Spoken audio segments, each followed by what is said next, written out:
जब भी लोग होटल्स रेस्टोरेंट्स में जाते हैं मैक्सिमम लोग तंदूरी रोटी मंगवाते हैं, बट आज कुछ खास है क्योंकि मैं तंदूरी रोटी की जगह बना रही हूँ तंदूरी स्टफ पराठा, वो भी रिच विद प्रोटीन, बिना कोई मैदा, पनीर, मटर या फिर आलू इस्तेमाल किए।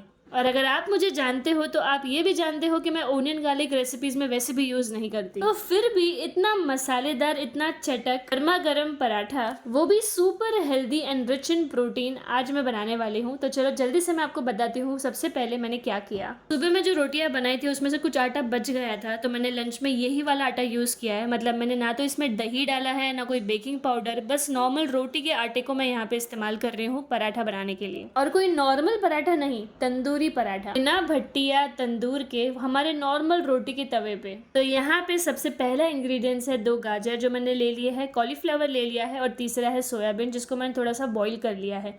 कॉलीफ्लावर को बहुत अच्छे से करना है सारे पत्ते निकाल के, और उसको मैंने 4 पार्ट में डिवाइड कर लिया ताकि मैं उसको बहुत अच्छे से अंदर तक वॉश कर पाऊँ। It is always better to wash at this point क्योंकि हमें ईजी भी पड़ेगा और बहुत अच्छे से धुल भी जाता है कॉलीफ्लावर। और उसके बाद मैंने छील लिए हैं सारे गाजर, और ये सबको मैं कद्दूकस करने वाली हूँ एक ग्रेटर की मदद से। मतलब बहुत अच्छे से गाजर को भी और कॉलीफ्लावर को भी एकदम बारीक ग्रेट करने वाली हूँ, ये ध्यान में रखते हुए कि इसमें कोई भी छोटा मोटा पीस ना रह जाए, वरना रोटी जो पराठा हम बना रहे हैं वो फटने के चांसेस हो सकता है। तो यहाँ पे जिस तरह से मैंने गाजर को सारे ग्रेट कर लिया है उसी तरह से मैं कॉलीफ्लावर को अच्छे से ग्रेट कर रही हूँ ताकि हमें अंदर का जो स्टफिंग है वो एकदम फाइन और यूनिफॉर्म मिले, कोई भी छोटा बड़ा चंक्स या पीसेस उसमें ना रह जाए।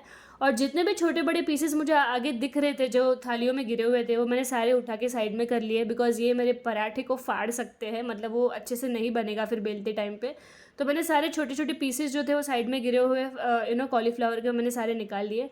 अब इसमें से जो भी एक्सेस पानी है, बिकॉज गाजर भी धुला हुआ है और कॉलीफ्लावर भी धुला हुआ है, तो जो भी एक्सेस पानी इसके अंदर रहता है हमें उसको सारा निचोड़ देना है, क्योंकि पराठे में स्टफिंग करनी है। तो स्टफिंग में हम कुछ भी गीली चीज़ें यूज़ करेंगे तो पराठे का टेस्ट उतना अच्छा नहीं आएगा, ना ही पराठा इजीली बेला जाएगा। सो जस्ट दैट कि पराठा बहुत अच्छे से बन जाए और अच्छे से बेलने में आए, मैंने इसका सारा एक्सेस पानी निकाल लिया है। यहाँ तक कि जो सोयाबीन मैंने बॉईल किया हुआ था उसका भी सारा एक्सेस वाटर मैंने निचोड़ के निकाल दिया है। अब ये सिर्फ 3 चीज़ों से मैंने स्टफिंग बनाई है पराठा की, तो ये पूरा आपके ऊपर है कि आप कौन सी चीज़ ज़्यादा लेना चाहते हो। यहाँ पे मेरे हस्बैंड को प्रोटीन रिच खाना एक टाइम तो लंच में चाहिए रहता है, तो यहाँ पे मैं बहुत अच्छे से सोयाबीन को मिक्सचर में ग्रेट करने वाली हूँ।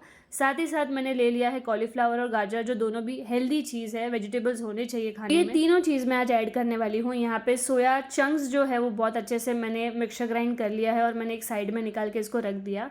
अब आती है स्टफिंग को बनाने की। कढ़ाई चढ़ाने से पहले मैं यहाँ पे खड़े धनिया को बहुत अच्छे से कूट रही हूँ, बिकॉज एक बार मैंने कढ़ाई लगा दी ना तो सारी चीज़ें जलने लग जाती है। छौंक की जो भी तैयारियाँ होती है वो मैं पहले ही कर देती हूँ। कढ़ाई में ले लिया तेल और उसके अंदर मैंने थोड़ा सा कूट के डाला है जीरा, थोड़ा सा हिंग as a substitute of garlic. सबसे हीरो इंग्रेडिएंट है यहाँ पे कूटा हुआ धनिया, जिसको मैंने अच्छे से डाल दिया और डाल दिया है ग्रीन चिलीज एंड जिंजर। उसके बाद उसके ऊपर तुरंत मैंने डाल दिया है सोया चंक्स को जो मैंने मिक्सचर ग्राइंड किया था, उसको बहुत ही अच्छे से सॉटे कर लिया ऑयल के अंदर, जो भी मसाले के अंदर मैंने डाला था।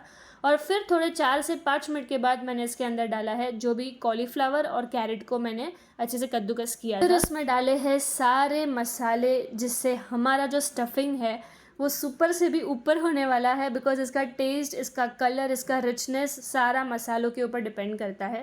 ऊपर लिखे हुए सारे मसाले मैंने डाल दिए, और धनिया, जो खड़ा धनिया मैंने स्टार्टिंग में डाला था, उसका स्वाद आपको पराठे में इतना ज़्यादा अच्छा लगने वाला है, आप खुद ट्राई करना और मुझे बताना। अब ये नॉर्मल सी रोटी का आटा है जिसको मैं आज स्टफ तंदूर पराठा बनाने वाली हूँ। एक्चुअली मैं इसके ऊपर घी लगाना भूल गई थी, तो मैंने मसाला वापस से हटाया, घी लगाया और दोबारा से उसके ऊपर मसाला रख दिया। अब यहाँ पे एक छोटी सी टिप है जो मैं आपसे शेयर करना चाहती हूँ। जब हम लोग मसाला लगाने से पहले जो रोटी बेलते हैं वो बीच में से बहुत मोटी बेलनी चाहिए और ऊपर से पतली बेलनी चाहिए, ताकि हम इस तरह से उसको रोल करें तो दोनों साइड पे इक्वल हो। ऐसा ना हो कि नीचे तरफ, मतलब जो तरफ हम मिला रहे हैं उसको या फिर बांध रहे हैं उस तरफ मोटी रह जाए और फिर ऊपर से एकदम पतली सी और फटी फटी सी लगे।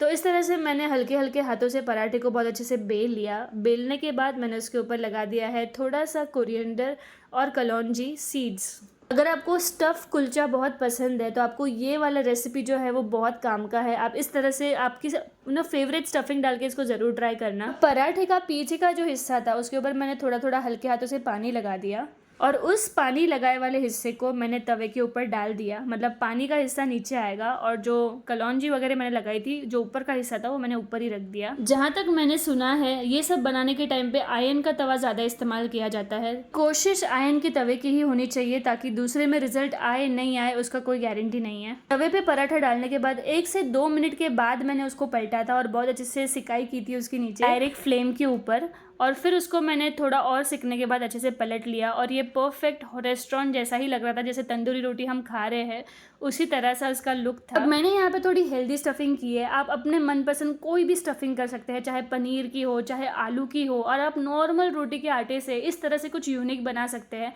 जिसमें कोई तामझाम नहीं था। मैंने कुछ भी नहीं किया फिर भी ये वही सेम रिजल्ट दिया जो नॉर्मल कुलचा या फिर तंदूरी चीज़ें देती है, और बहुत ही ज़्यादा मज़ेदार था। आप देख सकते हो ये स्टफिंग कितनी प्यारी लग रही है और ऊपर का लेयर, नीचे का crispiness, everything is just at point. मुझे बहुत ज़्यादा अच्छा लग रहा है और आपको देख के भी समझ में आ रहा होगा, मेरा सिर्फ बोलना ही काफ़ी नहीं होता है, कभी कभी आप देख के भी समझ सकते हो कि एक्चुअली वैसा रिजल्ट आया है। मैं आपके सामने ही बनाई हूँ सारी चीज़ें। ये पराठा फर्स्ट टाइम मैंने मेरी भाभी के हाथ से खाया था, पर इसमें मैंने बहुत सारे मेरे खुद के एडिशंस किए हुए हैं। आई होप आपको पसंद आया होगा, आप इसे ज़रूर ट्राई करना। Thank you for watching. Radhe Radhe.